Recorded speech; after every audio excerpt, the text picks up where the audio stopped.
අද කතා කරමු iPhone SE2 එක ගැන.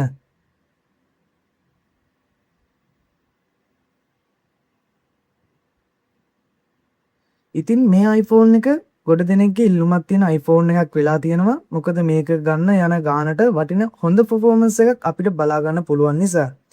කොටින්ම කිව්වොත් iPhone 11 එකට කරට කර තරගයක් දෙන්න පුළුවන් උන මේ iPhone SE2 එක. ඉතින් මම ගත්තේ 128 storage එක. මං හිතනවා මේ storage එක මට ඇති කියලා. සහ මේක white color එකක්.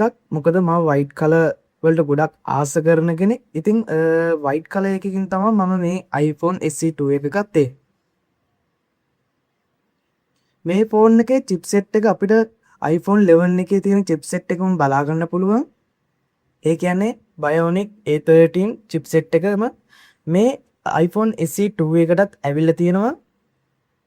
ඒක නිසා iPhone 11, 11 Pro, 11 Pro Max වල තියෙන performance එක වගේම performance එකක් අපිට iPhone SE2 එකෙත් බලා ගන්න පුළුවන්. දැන් කතා කරමු කැමරා එක ගැන. ඔයාලට මේකේ main sensor එක විදිහට 12 megapixel wide sensor එකක් බලා ගන්න පුළුවන්. ඒ වගේම 7 megapixel selfie කැමරා එකකුත් බලා ගන්න පුළුවන්. 2020 ආපු මේ iPhone එක කැමරා එක ගැන කතා කරොත් එහෙම බොහොම හොඳ පැහැදිලි quality එකට photos and videos ගන්න පුළුවන්. ඒක ඔයාලට මේ ෆෝන් එක පාවිච්චි කරද්දී වුණත් හොඳට තේරෙයි. ඔයාලා shop එකකට ගිහලා බලන්න කොහොමද මේකේ කැමරා එක කියලා. ඒක නිසා මේ ෆෝන් එකෙන් ගන්න photos videos ඔයාලට social media වලට උනත් දාගන්න පුළුවන්. මොකද ඒ තරම් හොඳ quality එකට photos videos ගන්න පුළුවන්. වීඩියෝ පැත්ත ගත්තොත් එහෙම ඔයාලට 4K වලින් 60 fps වලින් වීඩියෝ shoot කරන්න පුළුවන්.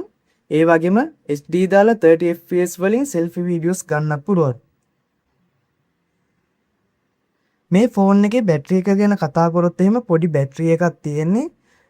බොහොම සරලව කිව්වොත් heavy user කෙනෙක් නම් ඔයා දවසට 3 පාරක්වත් charge කරන්න වෙනවා මේ ෆෝන් එක. normal user කෙනෙක් නම් දවසට දෙපාරක් විතර charge කරලා ඔයාට මේ ෆෝන් එක use කරන්න හැකියාව තියෙනවා. ඉතින් මේ iPhone SE2 එකේ design එක ගත්තොත් එහෙම ඔයාලට බලා ගන්න පුළුවන් 6, 7, 8 කියන ෆෝන් වලත් මේ design එකම තමයි ආවේ. ඉතින් 2026ට මේ design එක මම නම් කියන්නේ ගැලපෙන්නේ නැහැ. ඒ වුණත් performance අතින් නම් 2026ට ගොඩක් හොඳට performance කරන්න පුළුවන් අපිට මේ ෆෝන් එකේ games ඒ වගේම 26 අප්ඩේට් එකත් ඇවිල්ලා තියෙනවා. ඒක නිසා අපිට ලොකු performance එකක් තවමත් මේ iPhone SE2 එකේ බලා ගන්න පුළුවන්. ඒ වුණාට design එක අතින් නම් මම නම් recommend කරන්නේ නැහැ. ඉතින් මේ iPhone එකේ අපිට බලා ගන්න පුළුවන් dual sim දාන්න පුළුවන්. එකක් physical sim විදියට අනිත් එක eSIM විදියට බලා ගන්න පුළුවන්. iPhone ලගේ price range එකේ අඩුම price range එකකට අපිට dual sim දාගන්න පුළුවන්. එකම iPhone එක තමයි SE2 කියන්නේ. ඉතින් ඒකත් ඔයාලට ලොකු price point එකක් එතනම තියෙනවා. ඉතින් මේ iPhone SE2 එක ගැන විශේෂයෙන්ම කතා කරන්න තියෙන්නේ ඒ දේවල් ටික තමයි. මම මේ iPhone SE2 එක ගත්තේ 53000කට වගේ මුදලකට. ඉතින් ඒ වටිනාකමට performance එකක් අපිට 2026ත් අපිට බලා ගන්න පුළුවන්. මොකද 26 අප්ඩේට් එකත් අපිට මේ ෆෝන් එකේ බලා ගන්න පුළුවන්. ඉතින් ගාන අඩු හොඳ performance එකක් බලාපොරොත්තු වෙන කෙනෙක්ට නම් අනිවාර්යෙන් මම recommend කරන ෆෝන් එකක් තමයි iPhone SE2 එක කියන්නේ. බැටරි එක බලාපොරොත්තු වෙන කෙනෙක්ට නම් මම නම් මේ ෆෝන් එක recommend කරන්නේ නැහැ.